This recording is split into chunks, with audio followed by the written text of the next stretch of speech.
Fighter jet को निशाना बनाया गया वो ब्रिटेन में रॉयल एयर फोर्स से जुड़ी एक स्क्वाड्रन का हिस्सा था। ईरान ने ऐसा कौन सा हथियार बना लिया जिससे वो दुनिया के सबसे एडवांस जंगी जेट को मार रहा है? ईरान के पास क्या कोई सीक्रेट लड़ाका है? इस पर आगे जानकारी देंगे। अभी ये जान लीजिए कि ट्रंप अपनी टीम और आर्मी पर स्ट्राइक आखिर क्यों कर रहे हैं।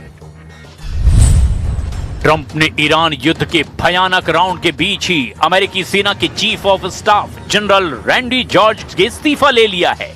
अगस्त 2023 से सेना के चीफ ऑफ स्टाफ जनरल पद पर तैनात रैंडी जॉर्ज का कार्यकाल 4 साल का था।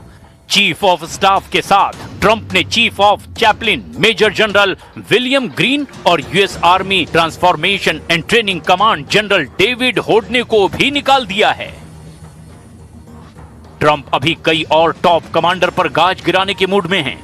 उन्होंने अटॉर्नी जनरल पाम बोंडी को भी पद से हटाकर सख्ती के सिग्नल दे दिए हैं। वॉर जोन से मिल रही बैड न्यूज ने ट्रंप का दिमाग गर्म कर रखा है। अमेरिका की अजेय हथियारों की तबाही ने ट्रंप की टेंशन दोगुनी कर दी है।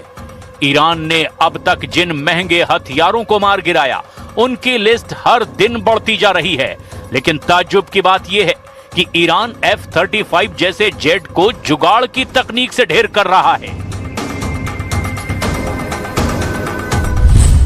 साउथ चाइना मॉर्निंग पोस्ट की एक रिपोर्ट में F-35 को गिराने के लिए चीन के एक इंजीनियर के सलाह पर ईरान के साथ काम करने की संभावना जाहिर की गई।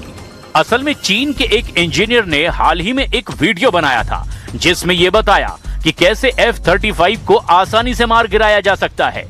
ये वीडियो फारसी सबटाइटल के साथ तैयार किया गया जिसमें बताया गया कि कैसे इंफ्रारेड मिसाइलों, मोबाइल लॉन्चरों और तात्कालिक सेंसरों जैसे आसानी से मिलने वाले और कम लागत वाले हथियारों से F-35 को मारा जा सकता है।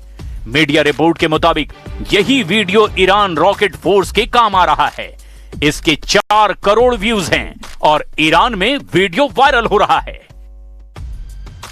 ईरान के हमलों से बचने के लिए ब्रिटेन ने अपने रडार की तैनाती कुवैत में करने की जानकारी दी है। ब्रिटेन ने कुवैत के मीना